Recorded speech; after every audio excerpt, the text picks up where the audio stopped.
Good afternoon, garden friends.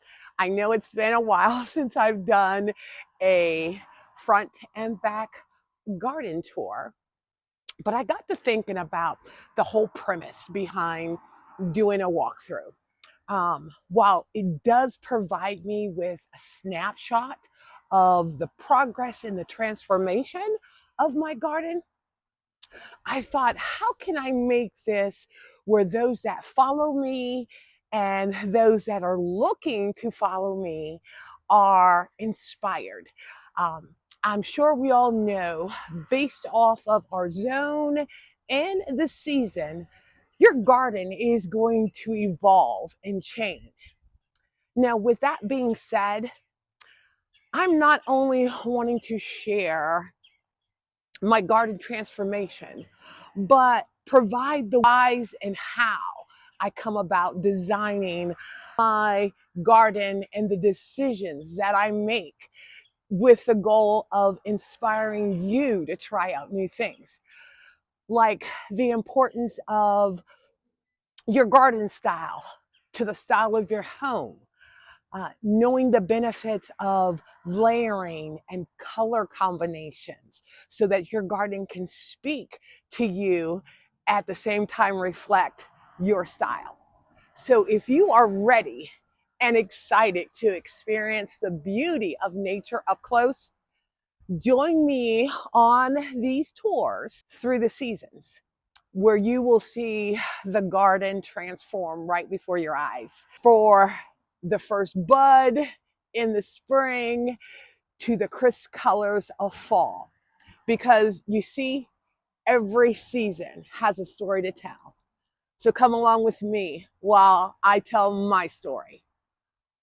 All right, so we're going to start with my side flower bed. Now, I've done some changes in this flower bed for two reasons. I needed to pull back my rose bushes and bobos because of my eave on my roof and then the kick out where my fireplace is was not allowing enough rain to get to the plants. So by moving them out, now they are getting all the watering that they need. And two, when I sit here and I think of color combinations, now my roses are pink and white. My bobos are white. And then if we end up having a cool summer, fall, they do turn pink. But then I also wanted to accent with the yellows of the pansies and the purples of the hyacinths. And if you think about the color wheel, those are very complementary colors to use in your garden. And then to add texture, I popped in some lamb's ear, and that's the thing when designing your garden. Number one, you want to do it in layers. You want to make sure that you're adding texture and then also color that are complementary to each other. So that's my side garden. This is the other part of my garden that I'm working on. As you can see, I have three Artemisias there. And the one thing that I learned last year with these guys, this is an ideal spot for them because they grew mammoth. But the one thing that I did not do and stay on top of was keeping them trimmed back. So I actually moved them back, trimmed them back hard, and already they got new growth on them. I'm in the process of putting the brick pavers down the whole length of the bed because, it just will make things a lot easier for my husband when he's cutting the grass. Now, the plants that are there in the front here, I have two white gillies, and then two burning bush. I'm going to go ahead and get those guys trimmed up this weekend so that they are nice and uniform. And then, like I said, if you can imagine the color of the Artemisias with the wine colored Waigili and then the red of the burning bush. That combination is really, really nice. And I'm going to be planting some more gladdies back here and then probably line the bed up with some annuals. This is one of my flower boxes that my husband had built for me, that I have some sunshine ligustrums. Pansies are doing really well. My black-eyed Susies, and I also planted, believe these were the TTs that I have coming up. Not all of them, but isn't that color combination so soothing? And that's the thing. I try to use plants that complement each other. Now, at the end of my street, I have two identical flower beds with the fence. And right now, the ornamental cabbage is doing well. I have some daffodils that are coming up in here.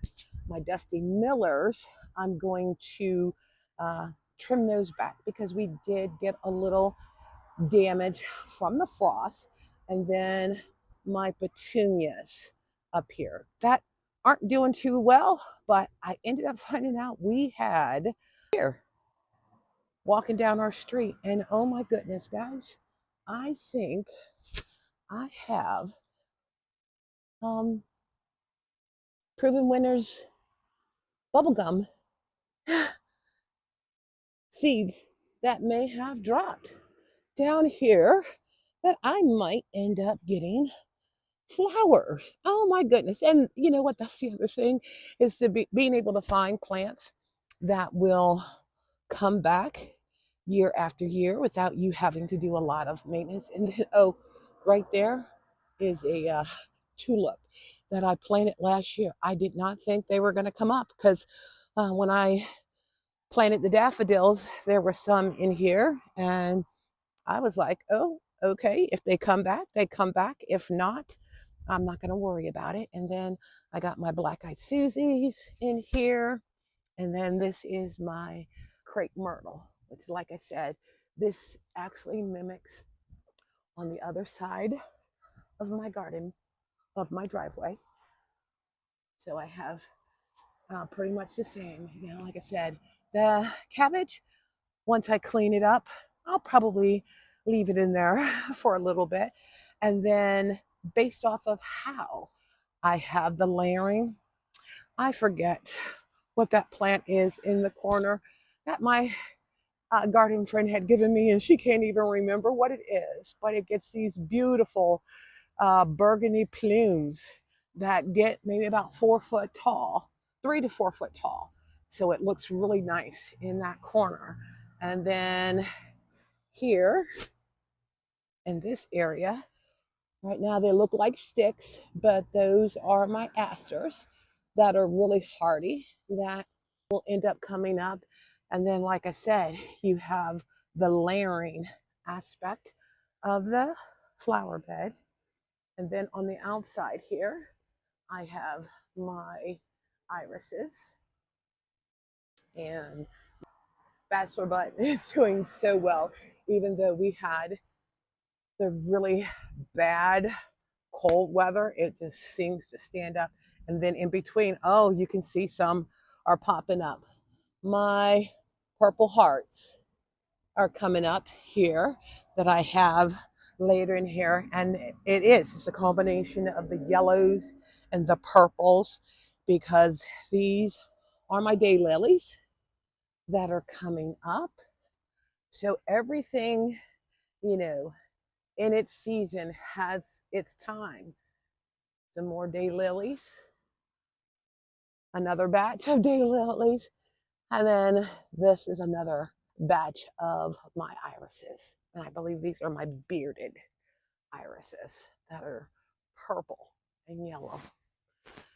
Now, this is the other thing that I end up taking into consideration.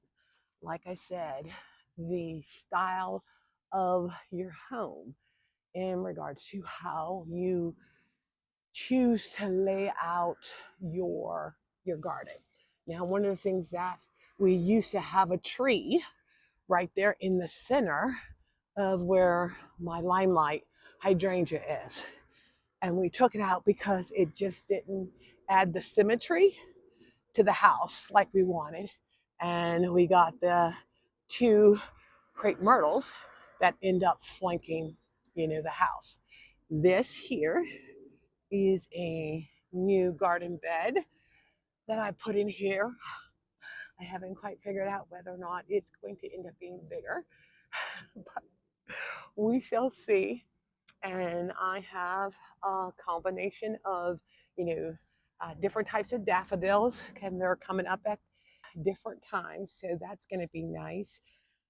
This here in the front is my creeping phlox that is purple and white, as far as how I have it staggered throughout the garden.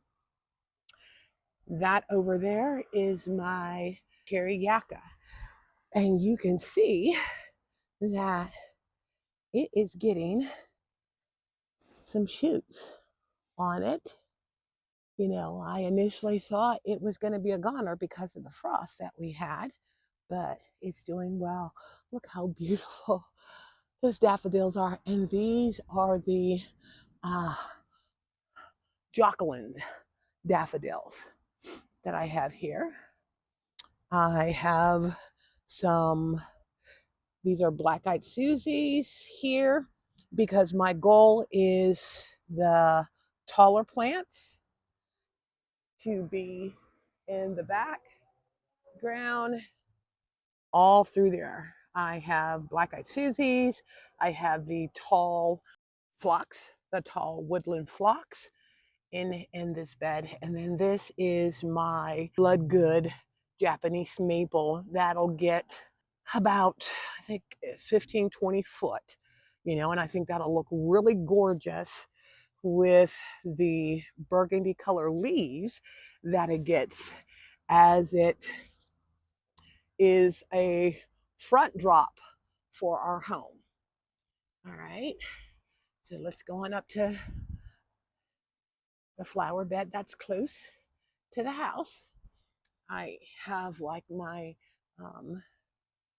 evergreens, which these are Nardias that are so hardy. This here is my white lye rose bush that I end up doing those clippings off of that are doing really, really well. That's these three right here are my bobos. And like I said, the one in the back is the standard limelight. And, with gardening, it's also about adding, features to your garden. That there, my lantern holder, I actually built that. And then I ended up getting this bench off of Marketplace. But like I said, it is about texture, color, different levels when it comes to layering to give your garden that nice feel to it. Now, I do have, these are a form of sedum here. Looks kind of sickly, but I was looking at it the other day, and when I moved the dirt, I could see new shoots coming in. So that in itself is going to be absolutely gorgeous. And I have three of them. My Russian sage is starting to put on some growth and buds. These guys are pretty hardy, which I love, and the bees love them too. This is that new shrub that I planted. I'll post a name of it up, but this is the thing. When you look at, got the bobos, this plant between the bobos. Now these bobos will get about 5 foot tall. This limelight gets about 8 foot tall because it gets taller than my artwork here. And then this will be think it said 3 to 4 feet tall. And like I said, that's once again that layering. My evergreen is going to be getting trimmed and shaped up. My Johnny Walkers are pushing through another flush. I'm really excited about my monkey grass. I need to take the weed whacker so that the new flush can come through, and my, oh, what is this called? Euphoria. I think I might move it. I haven't quite decided because it looks kind of leggy, but I still love the colors that it ends up doing. Now let's go up to the secret garden.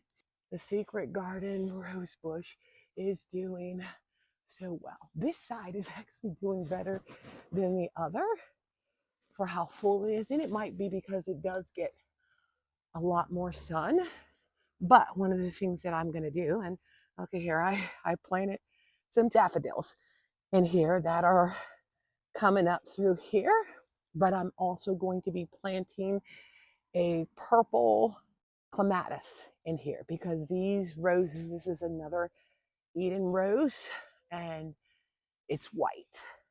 I forget the name of it, but I think that's going to end up looking gorgeous with that combination. Like I said, here in my secret garden, you know, the one thing that I was going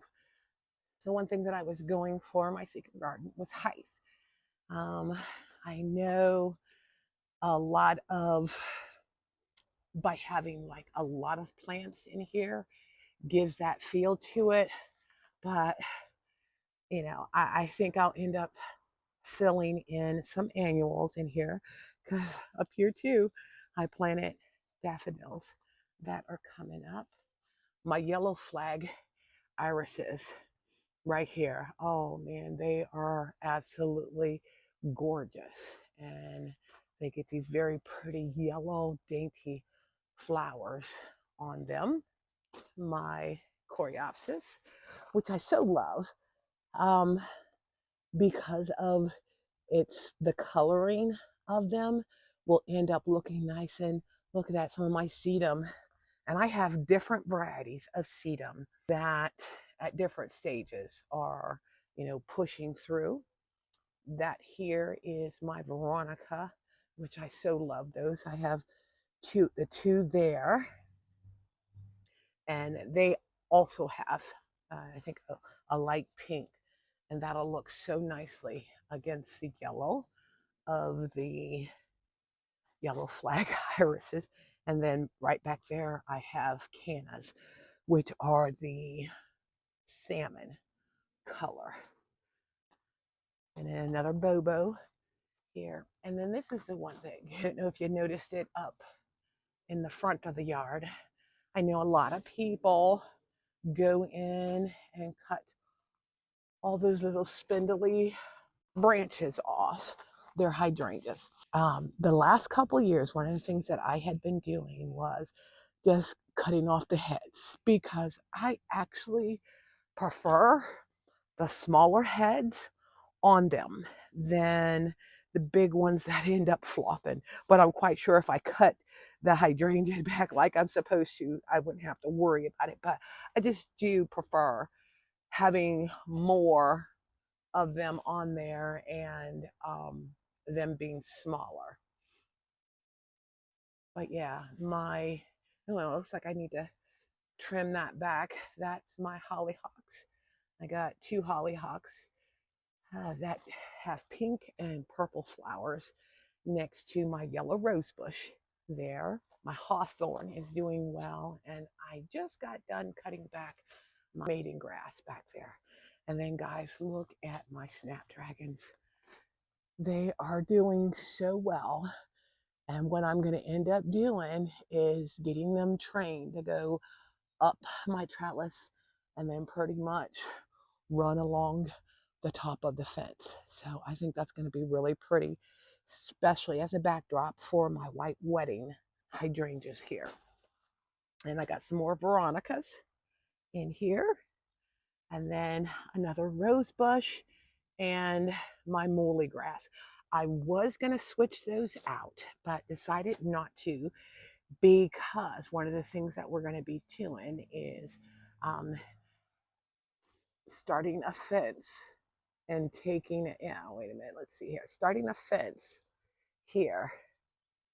No, that's the corner there, and taking it all the way down to the end of where my boxwoods are to have it more enclosed and make it feel more secret garden.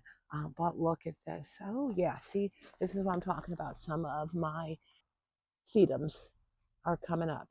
And I think these are the autumn joys. And more daffodils. These are my black-eyed Susies. And one of the things that I end up doing on both ends, I wanted the height on both ends of this flower bed. Like I said, I got daffodils throughout here to where, I'm going to be getting my boxwoods cut. I have my Texas Vertex lilac that I am training to be a tree. And once this gets full size, which is probably about 6 to 8 foot tall, I think that is going to be a showpiece in the garden because it ends up having just a multitude of flowers on it, and the bees just love it.